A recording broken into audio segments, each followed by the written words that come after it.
રાજકોટમાં ઉતાવળે ઉભા કરાયેલા હીરાસર એરપોર્ટે આખરે અરીસો દેખાડ્યો છે। 1 વર્ષ પહેલા ખુલ્લા મુકાયેલા એરપોર્ટની દિવાલ ધરાશાયી થઈ।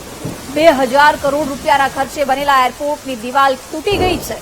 એરપોર્ટના રનવે નજીકની 15 ફૂટની દિવાલ ધરાશાયી થઈ છે। દિવાલ તૂટી પડતા સરકારની નીતિ પર સવાલ ઉઠી રહ્યા છે। થોડાક દિવસ પહેલા જ એરપોર્ટની કેનોપી તૂટી હતી। કેનોપી બાદ હવે દિવાલ તૂટી પડતા સરકારની કામગીરી અંગે પોલ ખુલી છે। ખુલ્લું મુકાયા બાદ વારંવાર ચર્ચામાં રહેલું એરપોર્ટ વધુ એક વખત વિવાદમાં આવ્યું છે। હીરાસર એરપોર્ટની દિવાલ ધરાશાયી થઈ છે। એરપોર્ટ ખુલ્લું મુકાયા બાદ વારંવાર ચર્ચામાં પણ રહ્યું છે। વધુ એક વખત કેનોપી પછી દિવાલ ધરાશાયી થતા એરપોર્ટ વિવાદમાં આવ્યું છે। વિગતો સાથે સંવાદદાતા ભાવેશ જોડાઈ ગયા છે। ભાવેશ, એરપોર્ટની દિવાલ ધરાશાયી થઈ છે, શું વધુ વિગતો છે?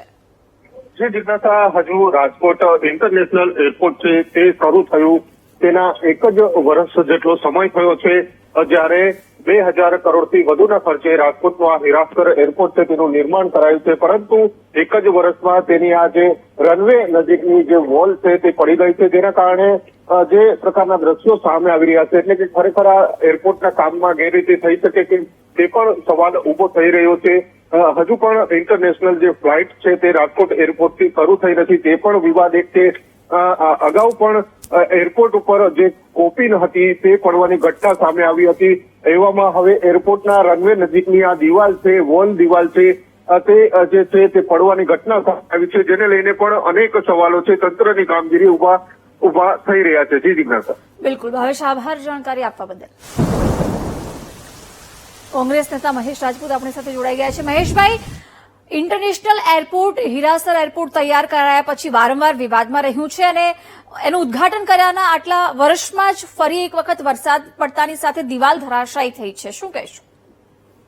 બેન, પહેલેથી જ આ એરપોર્ટ બન્યું ત્યારથી જ આપણે જોતા આવીએ છીએ કે પહેલા જ વર્ષમાં નાના એવા વરસાદમાં આગળનો ભાગ તૂટી ગયો હતો અને ભારત દેશના આપણે બધા જ નવા એરપોર્ટો જોયા છે કે બધી જ જગ્યાએ પાણીઓ, હવે જ્યાં રાષ્ટ્રપતિ ભવન પણ બાકી ન રહ્યું હોય ત્યારે આ એરપોર્ટ તો હું તો એવું માનું છું કે એરપોર્ટ એની ખાલી એક ઝલક છે। આ દિવાલ તૂટી, આ દિવાલની સાથે સાથે ત્યાં જતા રસ્તાઓ પણ તૂટી ગયા છે અને પરિસ્થિતિ મેં હું હંમેશા કહું છું કે જ્યાં સુધી પદ અધિકારી કરપ્શન લેવાનું બંધ ના કરે ત્યાં સુધી અધિકારીઓ છે એની મનમાની કરવાના જ છે અને આ માત્ર ને માત્ર કૌભાંડો છે અને કોઈ સંજોગોમાં જે કામ ચાલતું હોય, ગવર્મેન્ટનું કામ ચાલતું હોય, ત્યાં જેની ફરજ છે એ ફરજ પૂરી નથી નિભાવતા, એનો આ દાખલાઓ છે। અને ઇન્ટરનેશનલ એરપોર્ટ તો કહી જ ના શકાય કારણ કે આ કાર્ગો એરપોર્ટ છે।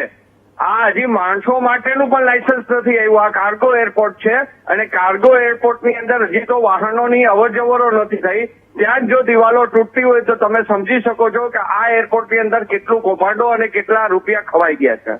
એટલે મહેશભાઈ, કરોડો રૂપિયાના ખર્ચે એક તો નિર્માણ પામ્યું, પહેલા કેનોપી તૂટી, હવે દિવાલ ધરાશાયી થઈ છે, લાગી રહ્યું છે મોટો ભ્રષ્ટાચાર થયો છે।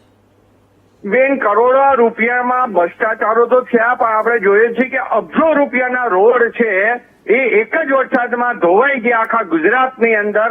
ગુજરાતનો કોઈ એવો હાઈવે નથી કે જે 2 ફૂટ બહાર નથી નીકળી ગયો, એટલે આપ સમજી શકો છો કે કૌભાંડ અને માત્ર કરપ્શન બંધ થાય તો જ બિચારા હું તો બહુ ચોખ્ખું કહું છું કે કોન્ટ્રાક્ટરો પોતાનું કામ સાચું ત્યારે જ કરી શકે જ્યારે અધિકારી અને પદ અધિકારી એનું કરપ્શન બંધ કરે ત્યારે જ, અને નકર ગમે તેવો કોન્ટ્રાક્ટર હોય એને એના કમિશનો, એના નક્કી કરેલા કમિશનો પ્લસ ઇલેક્શન ફંડ એમાંથી એ બહાર આવે તો જ એ લોકો આ વસ્તુની સારું કામ કરી શકે, કારણ કે એને જે વધતું હોય એનું 50% તો આ લોકો લઈ જાય તો પાછળ માણસને જે રોકાણ કરતો હોય એને વધે શું, એટલે છેલ્લે ફરજિયાત કૌભાંડ કરવાનો જ। બિલકુલ મહેશભાઈ, આપ અમારી સાથે જોડાયા, આભાર આપનો। તો